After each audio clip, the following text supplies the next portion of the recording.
Hey, Fish the Choir Guy here, and I want to talk to you about whether or not your choir should sing in person. Bad news. I can't make the decision for you. You have to make the decision yourself. There's a lot of information out there. There's research out there. By the way, if you're hearing peculiar, strange noises, that's Kergy. And Kergy's awesome, and I'll make sure at the end of the video you can meet Kergy. Just didn't want you to be concerned about those sounds. They're Kergy sounds. There are many different opinions on whether choirs should be singing in person or not. And I have my opinion, and you have to form yours. The best thing you can do is be informed. And then make the decision that's right for you and right for your choir. And there's not going to be any perfect choices. And some people are going to like the choice, and some people are not. But that's why we're leaders. Because we lead. Because we decide. I think about the Stephen Sondheim lyric. The choice may have been mistaken. The choosing was not. You have to move on. And I think that's the case. It's a given. Everybody is putting health and safety first. But it's not that simple. That's not the way life works. At some point, everybody has to make the decision to go back and sing. And there's certainly a body of research that suggests that singing indoors with social distance and masks, with proper ventilation, is safe. There's certainly evidence that singing outdoors, socially distanced, is safe, with masks. And also there are people who are having their choirs sing outdoors, socially distanced, without masks. And so far, so good. So nobody has... Did you see that camera move? That's Kergy moving the camera. Thanks, Kergy.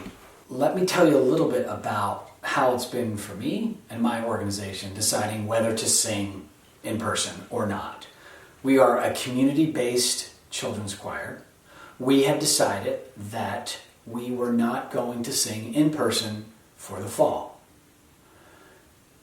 Then we discovered one of our major feeder schools, a school that sends us about 40 kids every season, was rehearsing at school, outside, socially distanced, with masks. So I decided, well, one, if our kids who we share with that school are now singing again, connecting with their friends, doing what they love, and we're not offering that, that's a problem for us. Also, this is one of the most well-regarded independent schools in Philadelphia, so if the head of the school is willing to take on that calculated risk, then it was time for us to do that. So we told the families that we were planning to offer an in-person, outdoor, socially distanced, masked rehearsal this weekend. We put the word out. Some families said, great, yay, my child's crying right now. Others said, no thanks, we'd rather wait, we'll attend a virtual rehearsal. But we were thrilled with the response from the kids and the families that were totally okay with the idea of singing outdoors.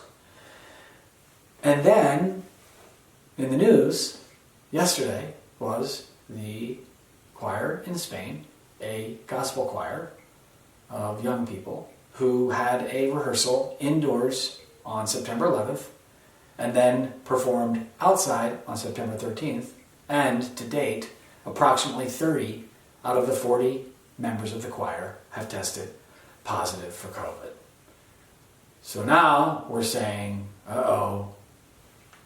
Now, what I understand of the indoor rehearsal on September 11th, windows were closed, ventilation was bad.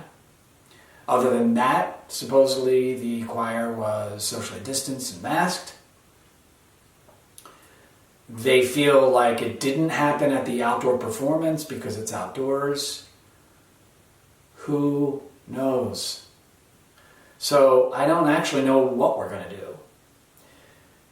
It's Friday, and we're supposed to have a rehearsal tomorrow and Sunday outdoors.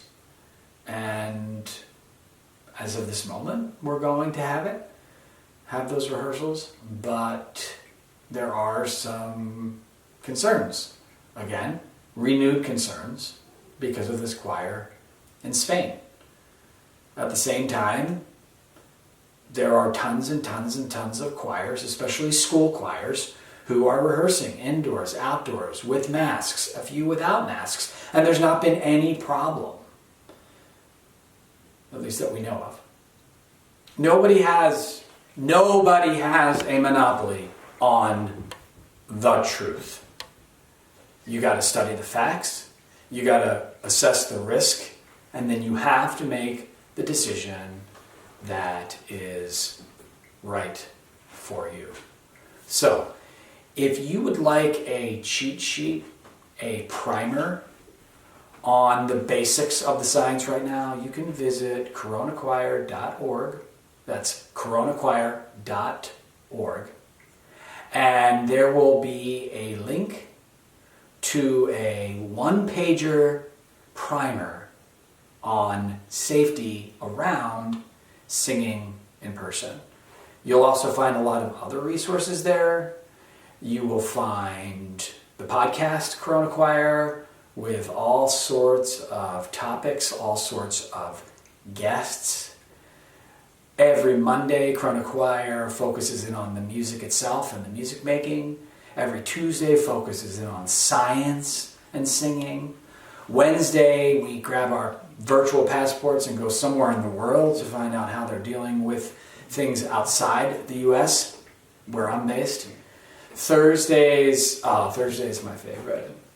Thursday is Greatest Choir Director Thursday. And it was named that because of an amazing conductor by the name of F. Eli.